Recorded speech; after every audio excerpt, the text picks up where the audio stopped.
நேர்கள் அனைவருக்கும் அன்பான வணக்கம். இன்றைய தினத்திலும் நிகழ்ச்சியை பார்க்கின்ற நீங்கள் சப்ஸ்கிரைப் செய்யுங்கள், நண்பர்களோடு பகிர்ந்து கொள்ளுங்கள், ஷேர் செய்யுங்கள் என்பதை அன்பாக சொல்லி வைத்துக் கொண்டு நிகழ்ச்சியை ஆரம்பிக்கின்றேன். ஆசிய கிண்ணம் நேற்றைய தினம் பாகிஸ்தான் விளையாடுமா இல்லையா என்ற கடுமையான சர்ச்சைக்கு மத்தியில் ஒரு மணித்தியாலம் தாமதமாகி போட்டி ஆரம்பமாகி இருந்தது. மைதானத்தில் பாகிஸ்தான் வருவதற்கு தாமதமாகி இருந்தது. நேற்றைய தினம் ஆண்டி பைக்காஃப் போட்டியின் மத்தியஸ்தராக செயல்பட இருந்தார். அவர் ஆசிய கிண்ணத்திலிருந்து நீக்கப்பட வேண்டும் என்ற கோரிக்கையினை பாகிஸ்தான் முன்வைத்திருந்தது. இழுபறி நிலை சென்று இறுதியாக ஆண்டி பைக்காஃப் மன்னிப்பு கோரியதன் பின்னர் பாகிஸ்தான் போட்டியில் விளையாட சம்மதம் தெரிவித்து மைதானத்துக்கு வந்திருந்தார்கள். 8 மணிக்கு ஆரம்பிக்க வேண்டிய போட்டி 9 மணிக்கு ஆரம்பமாகி நடைபெற்றிருந்தது என்பது இங்கே சுட்டிக்காட்டக்கூடியதாக இருந்தது. பாகிஸ்தான் அணி ஐக்கிய அரபு அமீரகத்துக்கு எதிராக தடுமாறி வெற்றியினை பெற்று இப்பொழுது 2வது சுற்றை உறுதி செய்திருக்கின்றார்கள். முதலில் துடுப்படுத்தாடிய பாகிஸ்தான் அணி 9 விக்கெட்டுகளை இழந்து 146 ஓட்டங்களை பெற்றுக் கொண்டது. இதில் ஆரம்ப துடுப்பாட்ட வீரர்கள் இருவருமே வேகமாக ஆட்டமிழந்தார்கள். சாய்மாய் தொடர்ந்தும் சொதப்பி வருகின்றார், ஓட்டங்களை பெறாமல் ஆட்டமிழந்து வருகின்றார். அதே போன்று ஷாஹிப்சாதா ஃபர்ஹான் தொடர்ந்தும் ஓட்டங்களை நல்ல முறையில் பெற்று வந்தவர். நேற்றைய தினம் 5 ஓட்டங்களோடு ஆட்டமிழந்தார். ஃபக்கார் ஜமான் 50 ஓட்டங்களை பெற்றுக் கொடுத்து பாகிஸ்தான் அணியின் ஓட்ட எண்ணிக்கையை கட்டியெழுப்பினார். சல்மான் அஹா 20 ஓட்டங்கள். இறுதி நேரத்தில் ஷாஹின் ஷா அஃப்ரிடி 14 பந்துகளில் 29 ஓட்டங்களை பெற்றுக் கொடுத்தார். முகமது ஹாரிஸ் 18 ஓட்டங்கள். ஐக்கிய அரபு அமீரகம் சார்பாக ஜுனைத் சித்திக் 18 ஓட்டங்களை வழங்கி 4 விக்கெட்டுகளை கைப்பற்றியிருந்தார். சிம்ரன்ஜித் சிங் 26 ஓட்டங்களுக்கு 3 விக்கெட்டுகளை கைப்பற்றினார். பதிலுக்கு துடுப்படுத்தாடிய ஐக்கிய அமீரக அணி 105 ஓட்டங்களை பெற்று சகல விக்கெட்டுகளையும் இழந்தது. ராகுல் சப்ரா 35 ஓட்டங்களையும் துருவ் பிரஷார் 20 ஓட்டங்களையும் பெற்றுக் கொண்டார்கள். பந்து வீச்சில் ஷாஹின் ஷாஃப்ரி 2 விக்கெட்டுகளையும், ஹாரிஸ் ராஃப், அபார் அகமது ஆகியோர் தலா 2 விக்கெட்டுகளையும், சாய்மாயிப், சல்மான் அஹா ஆகியோர் தலா ஒவ்வொரு விக்கெட்டுகளையும் கைப்பற்றிக் கொண்டார்கள். ஷாய்மாய் துடுப்பாட்டத்தில் சொதப்பி வந்தாலும் கூட பந்து வீச்சில் தொடர்ச்சியாக நல்ல முறையில் பந்து வீசி வருகின்றார் என்பது பலமாக அமைந்திருக்கின்றது. இன்றைய தினம் இலங்கை ஆப்கானிஸ்தான் அணிகளுக்கு இடையிலான போட்டி. புள்ளிப்பட்டியலை பொறுத்தவரையில் இலங்கை அணி கிட்டத்தட்ட 99% தெரிவாகி இருக்கின்றது. தோல்வியை சந்தித்தாலும் கூட அடுத்த சுற்று வாய்ப்பு அவர்களுக்கு இருக்கின்றது.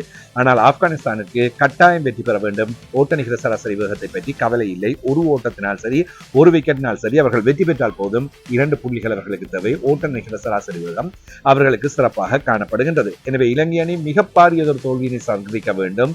கிட்டத்தட்ட 50 ஓட்டங்களுக்கு மேலான தோல்விதான் சில வேளைகளில் அவர்களை அடுத்த சுற்றில் இருந்து வெளியேற்றும். அதற்கு சாத்தியக்கூறுகள் இல்லை.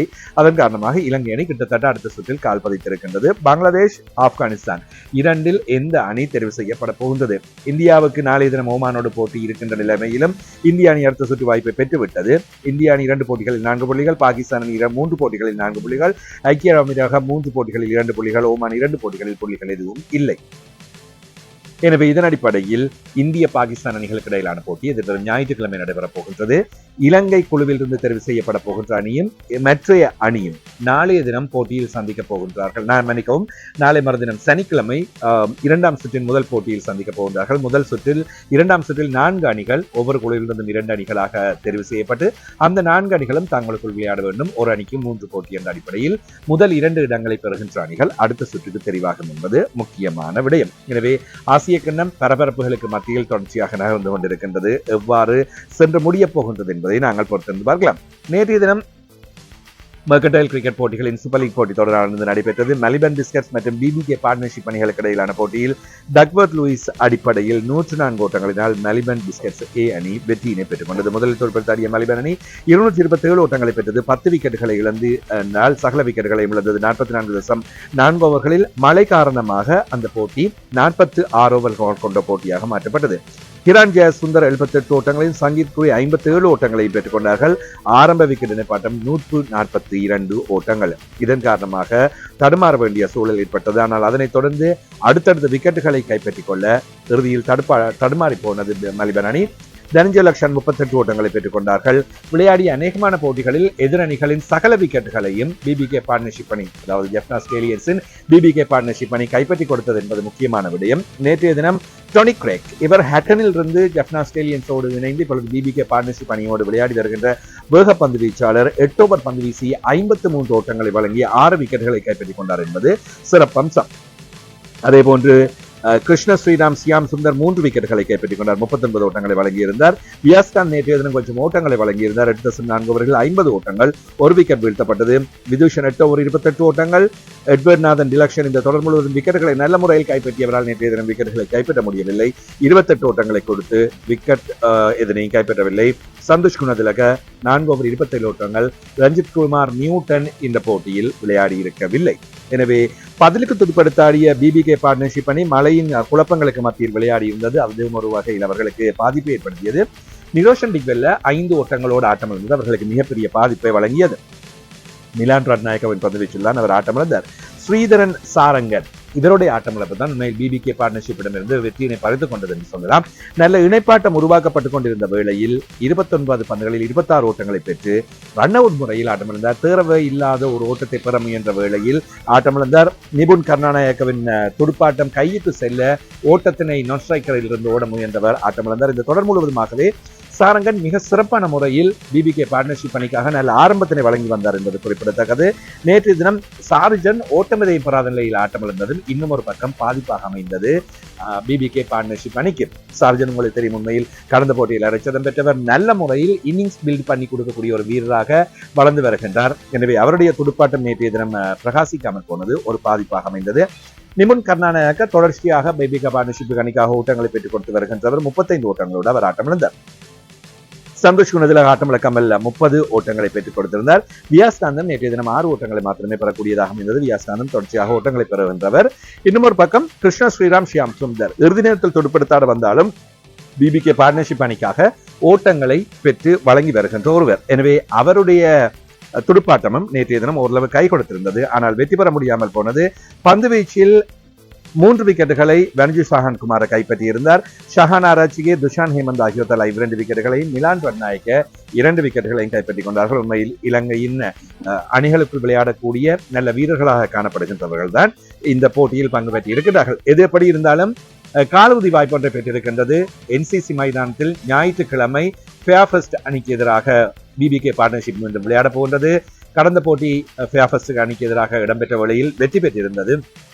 அந்த போட்டியில் வெற்றி பெற்றால் அரையிறுதி நோக்கி நகர முடியும். எனவே 5 அணிகள் பங்கு பெற்றுகின்ற இந்த தொடர் மிக விறுவிறுப்பாக நடைபெற்றுக் கொண்டிருக்கின்றது. பிபிகே பார்ட்னர்ஷிப் அணி நல்ல முறையில் தங்களுடைய பெறுதிகளை காட்டிக் கொண்டிருக்கின்றது என்பது சிறப்பான அம்சம். எனவே அநேகமான தமிழ் வீரர்கள், பல தமிழ் வீரர்கள் விளையாடுகின்றார்கள். இவர்களை பொறுத்தவரையில் நான் இந்த போட்டிகளில் பார்த்த விடயங்களின் அடிப்படையில் இன்னும் கொஞ்சம் நர்வஸ், இன்னும் கொஞ்சம் பயம் அவர்களுக்குள் இருப்பதை காணக்கூடியதாக இருக்கின்றது.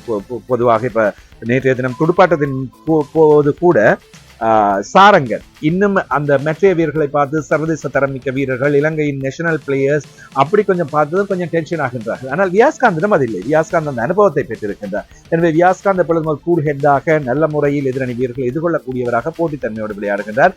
ஏனைய வீரர்களும் இதை வளர்த்துக் கொள்ள வேண்டும். நாங்கள் இப்பொழுது இலங்கையின் தேசிய தரத்தில் இருக்கின்றோம் என்ற உணர்வை தங்களுக்குள் உருவாக்கி கொள்ள வேண்டும். உண்மையில் சாரங்கன் எல்லாம் துடுப்படுத்தாடுகின்ற விதத்தை பார்க்கின்ற வேளையில் நல்ல முறையில் துடுப்படுத்தாடுகின்றார். ஆனால் சாரங்கனின் துடுப்பாட்டம் அவருடைய மைதானத்தில் பிஹேவியர்ஸ் என்பது பொழுதுமே ஒரு டென்ஷனாக கொஞ்சம் பயந்தவர்கள் போன்று தென்படுகின்றது. எனவே இவற்றை கலற்றி வைத்துவிட்டு நாங்களும் இனி அந்த ஸ்டாண்டர்டில் இருக்கின்றோம், ஓட்டங்களை பெற்றிருக்கின்றார்கள், எனவே அந்த ஸ்டாண்டர்டில் எங்களால் விளையாட முடியும் என்கின்ற அந்த அனுபவத்தை வளர்த்துக் கொள்ள வேண்டும். அது இந்த அணிக்கு எதிர்காலத்தில் கை கொடுக்க போகின்ற ஒரு விடயமாக இருக்கும் என்று நான் நம்புகின்றேன். இந்த தொடரில் ஆரம்ப போட்டிகளிலும் பார்க்க ஒவ்வொரு போட்டிக்கும் பிபிகே பார்ட்னர்ஷிப் முன்னேறி செல்கின்றது என்பது மிக சிறப்பான ஒரு விடயமாகவும் அமைந்திருக்கின்றது. எனவே இவைதான் இன்றைய தினம் விளையாட்டு தொகுப்புகளில் அதிகமாக நான் பேசுகின்ற முக்கியமான விடயங்களாக இருக்கின்றன.